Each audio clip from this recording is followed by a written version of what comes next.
Hallelujah. Amen.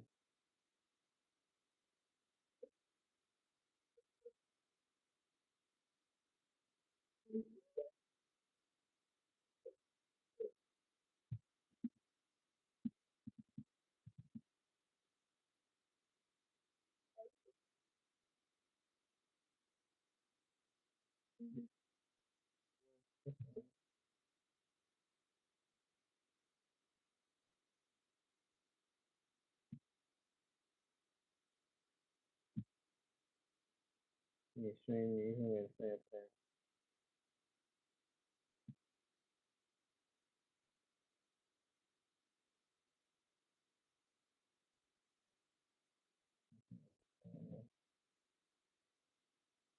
Up to 1 minute. Yeah.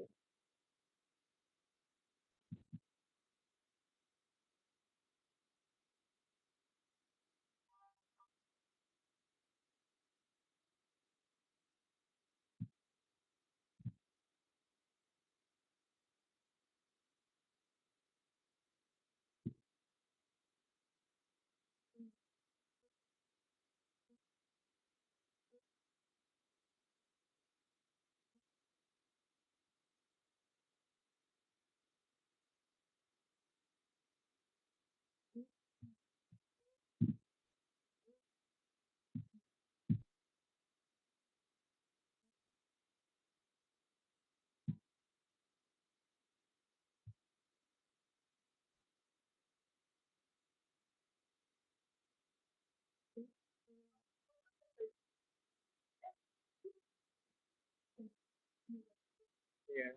Frequent effort. 1 more minute to go and we are live.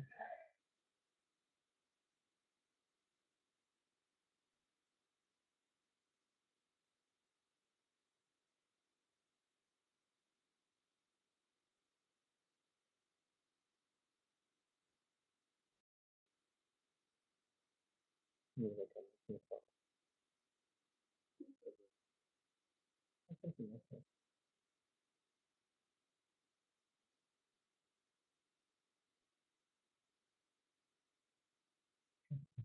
Thanks again.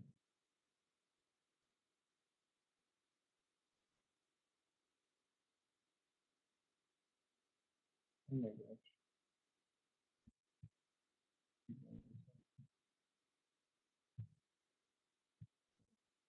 Yeah, don't worry.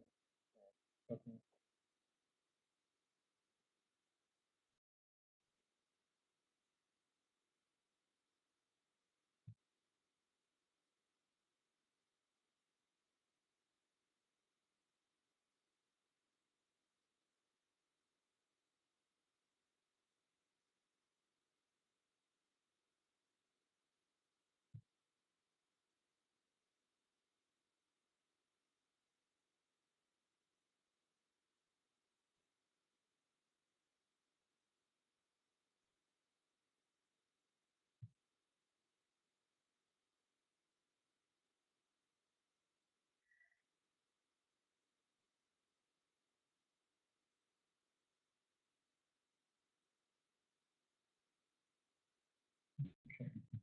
Okay.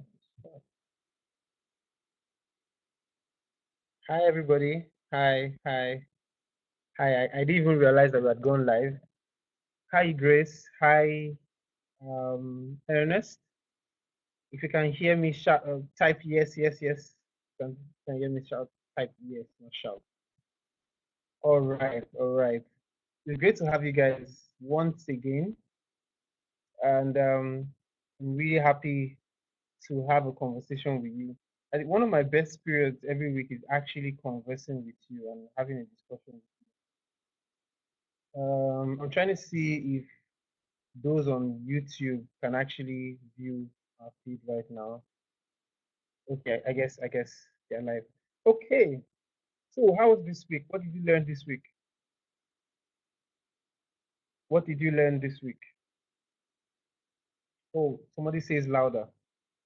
Let me try to adjust the sound. So tell me, what did you learn this week? Pricing, pricing, types of business model, pricing strategy. pricing, unit tough week. Someone says unit cost, unit economics, pricing strategy, unit economics, cost estimation, technical survey. So tell me, what was the most interesting thing about this week, about everything you learned this week? Somebody says knowing the customer. I said I don't understand unit economics. Oh, send me an email.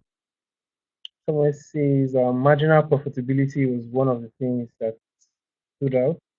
Competitor cost, unit economics. Hmm. Interesting, interesting. And how has that changed the way you see or the way you're pricing your product? Are you now pricing your product as a basic product? Are you pricing your product as a luxury product? Have you adjusted your pricing now, or do you see that your pricing needs to change? Was it beneficial to your business? Someone says he didn't realize that pricing was very tricky. Someone says it was challenging and interesting. Your mentor is helping you. Very good. It was very beneficial. So who wants to give me a real example of how this week's topic, or let's talk about it in general. Let's give an example of how week 1 to 4 has actually changed the direction of his or her business. I want a real example.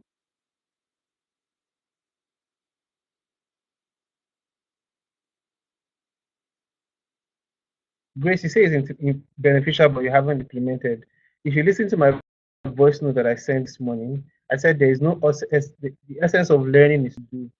Learning is lost when you're not doing, when you're not actioning. So go and do. So yeah,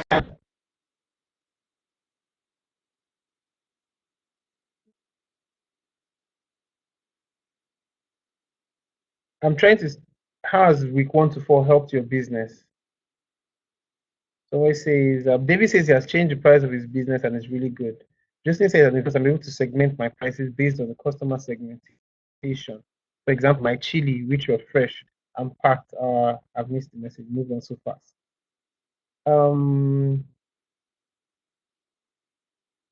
Paul says he decided to focus on one thing and is now running his business as a subscription. That's interesting. Mohammed says before my prices were according to market because I forgot packaging. Very good, very good, very, very good. That's actually very good for you. What else have you? I don't understand the perceived value table on price worksheet. Samsung, when we talk about perceived value, we are saying the value the way the end customer, the person that's going to pay for your service sees it. So say, for example, I'm selling a Nokia 3310. Obviously, the customer says a Nokia 3310 and not an iPhone. So I would not go to a user and give him a Nokia 3310 for those who remember. So give him a Nokia 3310 for $100. Obviously, he's going to look at me and say I'm a scam because he doesn't see the value. What is the perceived value of what you're trying to sell? Peculiar says she's been able to identify. Okay, my messages are so fast. Segmentation has helped me. Okay, okay. I think I have to stop the messages now. I cannot keep up. But anyways, it's great to see that some of you are learning. It's great to see that some of you have started implementing. Like I said this morning, the goal should be learn and do. That means anything you learn, you find ways to implement because learning is lost without action. Learning is lost when you do not do anything with that knowledge that you have acquired or gained. So please go back and implement these things in your businesses. Even if your business has not kicked off, you can still implement the things. You can start adjusting your price on paper. You can start, and by next when you go to branding, you see a lot of you start adjusting your brand. So you can actually use the knowledge you're gaining. It's not an excuse. The mental not responding is not an excuse. You not understanding things is not an excuse. That's why you have a community. That's why you're building an ecosystem of entrepreneurs like you, so that both of all of you can collaborate. That's why I see collaboration in the community pages. I see collaboration in Telegram pages. Don't be left out. Don't sit down silent and do nothing. Because those that eventually succeed are those that get up and get to work. Nobody's going to help you succeed. except the person loves you, and everybody is selfish. Whether you want to admit, like it or not, everybody is intrinsically selfish. Like, we want to advance our own cause first, right? So most people want to help themselves first before they help you. So if you don't ask for help, most people will not be bothered about helping you. You have to ask for help if you need help. So in week 4, which was very interesting, a lot of you are beginning to implement everything you've learned. And it's actually a continuation from week 3, where we learned about value proposition. Because eventually, it's the value you're selling to the customer. It's the value that will determine the kind of pricing you set. It's the value that will determine how the customer is willing to pay you. So you see how we have progressed every week to get to this place, right? You found the problem, you found the market, you spoke to your market appropriately. Now you're determining the price. Next week, you're going to look at building a brand that will attract or make people pay that value you put on your product.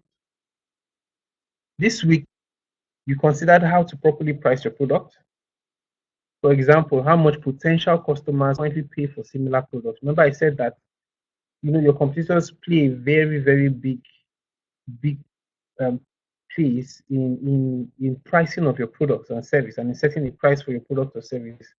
And the pricing also determines the long-term profitability of your business, which means if you are losing money, you're racking up a loss on your current pricing, your business will not be sustainable. Now, there's a lot of reasons why certain companies rack up, especially companies that are raising money. It's actually not sustainable. So, say for example, I was just, for lack of a better example in my head, I'm thinking of taxi for Uber. Most of you know these ride-sharing companies. They've been racking up losses, but they've been raising a lot of money, and that's because it's a long play. Long play in the sense that the investors are seeing that the more people use it, the more we gather people's data, we can actually monetize that data and monetize people down the line, right? Which is why Facebook paid billions for WhatsApp. They are not making money from WhatsApp, or they're not even still making money from WhatsApp, but they know that WhatsApp has data that can be monetized. So that's a different strategy. But to be sustainable long term, you have to make money. And the only way to make money is if you start building it from the foundation, and it is the foundations you're forming right now. It is important that you build profitability into your products or your service, which means you're considering the cost of production, considering the raw materials, considering even things as far as delivery, so that when you put everything together and you subtract from the price of the product, you have made money, right? I'm sure you also looked at the different ways to price subscription. How last week we talked about buy one get one free. There are different ways to price your products, and if you followed the training this week, you would have seen that. We're expected to research on how vendors in your local area price their products and how these prices will fluctuate, especially when you consider distance. We talked about delivery just some minutes ago. I talked about size of order, and if the even customer wants to customize the product or service, how will there be a price disparity? One of the things you're going to do when you're writing your business plan is to add seasonality to your business plan. Now, seasonality means that it's at certain seasons your products will sell more than ever. If, for example, you have a poultry farm, when is the best period to sell, or when do you think you have the most sales for the poultry farm? I've opened up the chat window. Let me see if anybody gets it. What's the best short festive period? So Olaito says festive period. Modukbek says Christmas. So you see that seasonality plays a big role in pricing, in the sense that you know that during the festive season you can creatively increase your price because of demand and still make a lot of money. However, in seasons that are not festive seasons, you'll be foolish to mark your product at premium, like chicken at premium, because the demand is low at those periods. And but some people might even flip the script and say, because I want to sell in bulk, because I want to sell a lot in the festive season, I'm going to actually price my chickens low. my poultry low. And then because demand is high during the non-festive season and supply might be low, I'm going to price it higher. So it all depends on you, right? It all depends on what you want to achieve and how you want to achieve it in your business. Okay. Pricing is an essential element of running any business. I really do hope, and we at the foundation hope that you have completed your task within all the time frame that has been given to you. You have spoken to your mentor online, offline, and you are learning and growing your business actively because it's important. Like I said, it will be sad if you go through this program and not implement everything. It will be sad if you waste this time and not, diligently apply it to your business. So, next week, like I said, next week is going to actually be very interesting. I've been saying week 5 is about branding. I hope I wasn't wrong. Yes, week 5 is about branding. It would be a shame if, yeah, okay. So week 5, you will learn to identify valuable product sales challenges. You will define and redefine your market brand strategy, and you're going to test your revised market strategy, which means most of you will be strategizing. Building strategies can be very interesting, can be gruesome sometimes, but it's actually a very fun process. So see it as fun, right? You'll be observing, researching, and interacting with the packaging used by similar businesses. A big part of branding is packaging. And packaging could be physical, packaging could just be mental. It's all how it is done. And then you will use whatever information you learn in your strategy and in your market research, develop ideas on how to package your product or your service, right? And then you're going to speak with your friends, you're going to speak with your family about these ideas you have on packaging and refine them. Now, the biggest asset to every business person is feedback. You must constantly seek feedback so that you can fine tune your business, you can improve your business because improvement really comes from feedback, right? You're not doing business in isolation. Somebody has to patronize you. And the only way you can get better for that person is to listen to what they say. You will then proceed to brainstorm a list of brand stories, which is interesting, for your products or services and refine these ideas by speaking to friends and family. So you will see the essence of brand story. MTN, their P offline, their brand story is everywhere you go, which means if I go to to Makoko, which is somewhere in Lagos, or I go to Kigali, Rwanda, I will meet MTN because it's everywhere I go. That's the story they're telling. But obviously, MTN is not everywhere in Africa, but that's the brand story. That's what they're trying to sell to you. And that's why they have very big corporate clients because they've sold that belief. And somehow they act it out that they're everywhere you go. So where you need connection, you think MTN. Right. You'll be expected to develop market entry strategy, share for those that just have ideas. And finally, you'll be expected to test your strategy and action by pitching it to potential customers. So you see now we're getting to the very, very interesting pitching. Some of the sample tasks you will do, some of you have seen it, is that you're going to pitch to your mentor online, offline, your fellow entrepreneur, your friend, your family. You're going to pitch them 3 different brand stories. You're going to pitch your customers also your revised brand stories, and you're going to read the marketing study guide or something. I can't really remember what that was. Right, and then a very important part of week 5 is the horizontal and vertical positioning. You better go and read it. Yes, it's a lot of theory, but these are theories that people have used to win a huge market share. Whether they knew it was theory or not, they just did. But now you are knowing the secret. We're telling you the secret to success. Make use of it, okay? Um, I'm going to quickly take some questions and then we will round up. Okay, question time. So, questions relating to this week, please.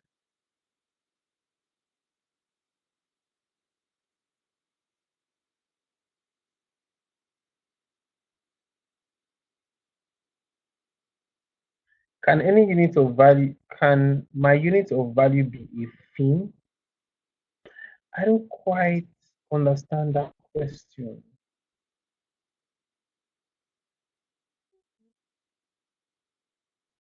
ask only questions that are related to week 4. So if you ask me about the hotel right now, I'm not going to answer you. Can I adopt different pricing strategies? Of course.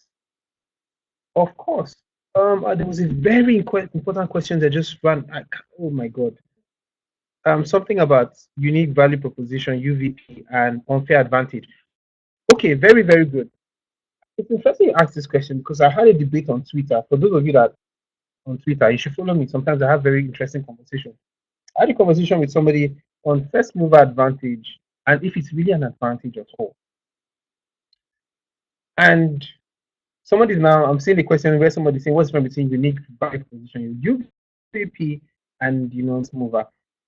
It's your unique value proposition that you sell to people as the first user, right? Or first mover rather.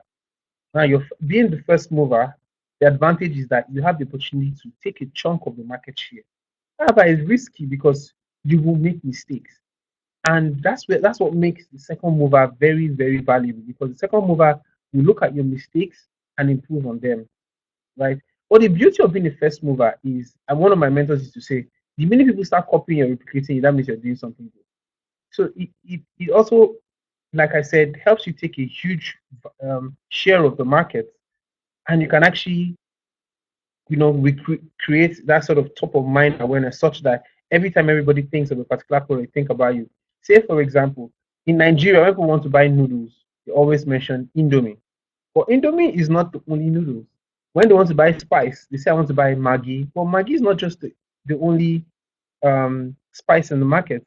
You see you get what I mean? What if the price you fix? Okay, I'm going to stop the chat so that I can actually just answer a few questions. So many. So let me start from the bottom.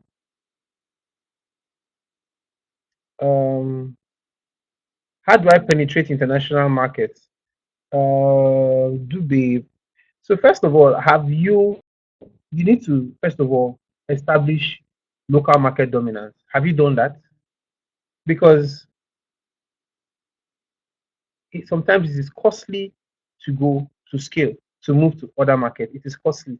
And oftentimes, the money you make from your local dominance that helps you move to the next market. However, one of the ways that one of the ways that you can actually scale internationally is through branding, which you're learning in the next this thing, positioning yourself in a way that the foreign brands will be interested in you. So next week will actually be very, very important to you.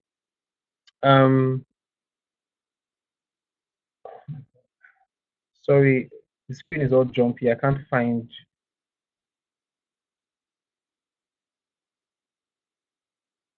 Uh, how do I calculate the economic unit if I haven't sold anything yet? Now, when you have an idea, when you're just starting, most of the times everything is speculation. Everything is estimations. You have to estimate, and that is why we said go to the market and speak to the competition or speak to the customers and see how they are solving their problem.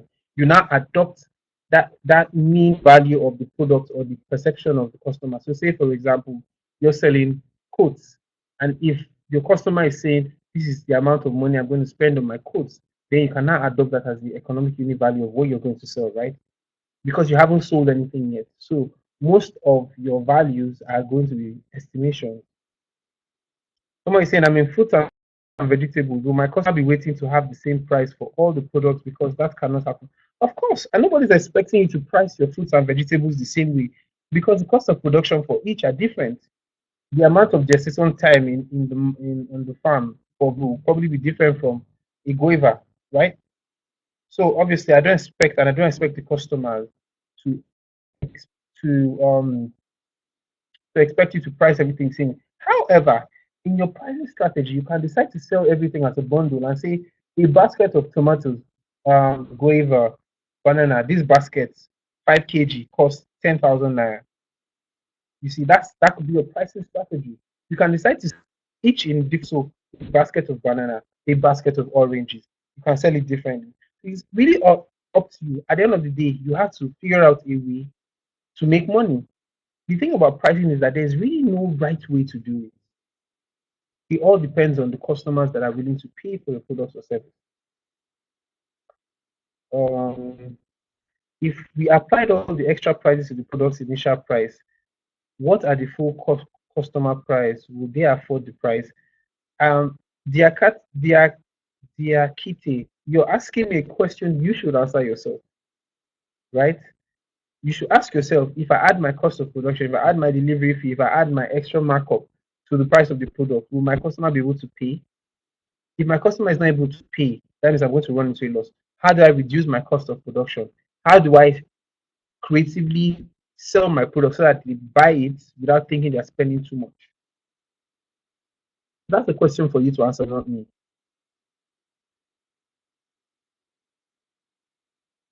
For Uber, who are true customers, Uber drivers or the passengers? I'm a bit confused here. So it depends on the company direction, but really.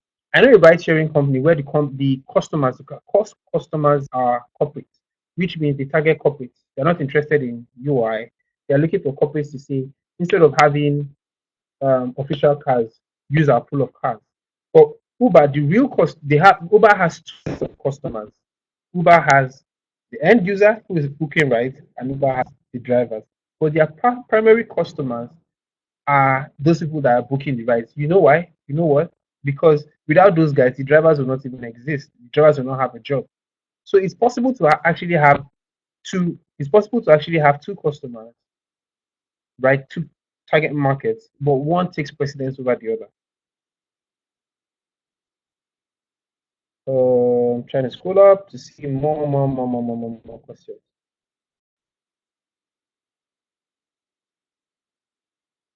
Please, I don't understand the meaning of extracted value. Extracted value is basically how much value is the customer getting out of your product?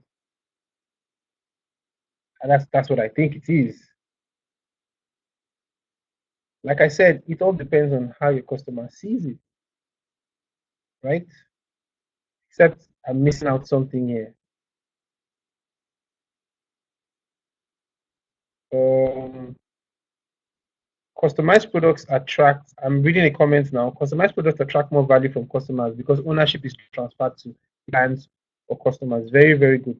Now, that could be a pricing strategy. You could say, I sell t-shirts for 5,000 naira, but if you want me to customize with your name or with your logo or sell it for 7,000 naira, it will shock you that a lot of people, especially students, depending on your target market, are interested in that, and you make more sales that way. So it's all dependent on how you intend to make money, right? It's up to you. You are the driver, you are the pilot. How you want to run your business. However, you cannot run your business without customers. So your customers in the end are sort of the pilots. You are just the aircraft, I guess. Enough of the analogies. Let's see if we can take a few more questions and then we'll round up.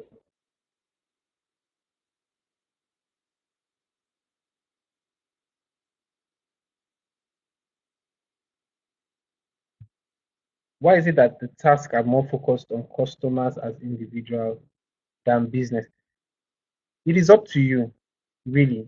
But you need to, the reason why it is done that way is that we want you to see your customers entities, entities that think, entities that have choices, entities that can make snap decisions.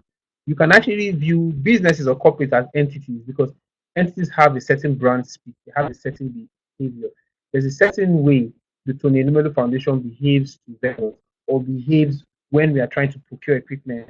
When you begin to understand that persona and begin to you and profile them appropriately, you begin to know how to treat them, how to sell the products or service to them.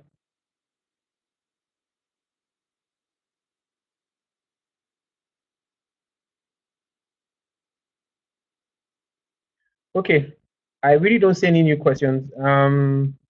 Someone is asking for between profit margin, and a very long question that just ran through my screen right now. I'll tell you one thing. If you go back to the Telegram group, one of our group rules is what? Google. Go in Google and type it in. It's actually very simple. It's simple. Seek that knowledge yourself. Where you do not understand, then come back to me and say, hey, I searched Google. These are the definitions. I still don't get it. What explain it to me, then I'll be able to help you. But I need you guys to be inquisitive enough to look for solutions yourself, right? I'm very sure if you ask in the Telegram group on TEF Connect, people are going to answer you. So please, don't wait till the webinar. If you price your products lower than competition, won't your customers think you are inferior? Tejumola, that is actually your own strategy. I cannot tell you if it's right or wrong. Let me even give you a very simple example. We're talking about ride sharing this thing. When Uber came to Nigeria, you know, Uber was some sort of, they felt very premium, very good cars, you know, more expensive. Guess what the second company did? Taxify. They came, instead of accepting old cars, their prices were cheaper. You see that strategy? They came in as a cheaper model. Did people think that Taxify was inferior? I guess so, but guess what? Their customer base increased, and now they're neck and neck with Uber. So much that Uber even dropped their prices because of Taxify. Pricing your product lower than competition is a strategy, but you have to determine what your end goal is, and you have to be sure that it is exactly what will get you to your end goal. Sometimes people get into the market when phones were moderately priced. iPhone came in and put their prices at premium, and guess what? The iPhone is one of the biggest selling brands in the world. So it depends on your strategy. And your strategy is will go into, your prices now go back into, your product development, your branding, many things. It's not just about the perceived value in the end. The pitching competition is not open to 2019 entrepreneurs. It's only open to alumni. Right now, you are still TEF entrepreneurs. You're not in the alumni network. So forget about the pitching competition. It is only for, and I'm very sure that you saw it in the email, it is only for alumni. For all of you that have been placed on hold in the TF community page, we'll actually work on that. Over the weekend, you'll be back, okay? You'll be back. My business has 4 streams of income, each with its own customer segment. I focus on one as my major market with its own UVP. Is that okay? Of course, that's okay. Because in the end, the business is a brand. Your brand must be known for something. Apple has many revenue streams, and it's very good that they actually built an ecosystem so everything sort of is intertwined. Primarily, Apple sells you a phone, but you know what? On this phone, they sell music, Apple Music. That's a different revenue stream, and that's targeted at other people. They sell apps in their app store, so you can actually, have different revenue streams. But I believe you need to have one that you are known for. And guess what? You will find out that your UVP sort of ties everything together. I can't remember what Apple's UVP is, but at the end of the day, when you use an Apple, you know that you're using an Apple. Get the gist, right? Okay, guys, thank you so much for joining me and listening to me talk. Cameroonians do they need a visa to Nigeria? Is Cameroon in West Africa? You do not need a visa. And I'm very sure if you read that email that was sent to you, it says for ECOWAS countries and non-ECOWAS countries. So please read emails, please. Because instructions are there. It's very difficult to always keep on repeating and repeating the same things. Okay.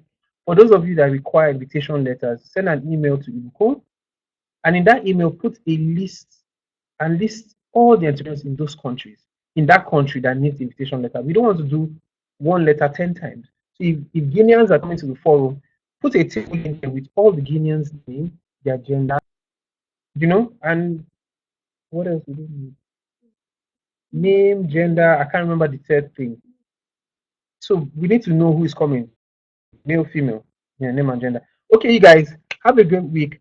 As usual, I'll be doing voice messages to you on Mondays and on Fridays, and on Wednesdays I'll be having conversations with you on Telegram. So remind me so I don't forget on Telegram. So you guys have it. I believe in you. We all believe in you. That is why we are working our ass out to make your journey as entrepreneurs very good. We want to have a hand in your success because at the end of the day, if you succeed, we all succeed. If you just imagine if 3,050 of you have great businesses, just imagine the change that will happen in your various countries. in your various yes, Cameroon is not in ECOWAS, but you don't need a visa to Nigeria. So please, please, please, please, please, please take this serious. Collaborate. Let's get this. Let's shame people that think that Africa has no good in it. Okay. Have a lovely week.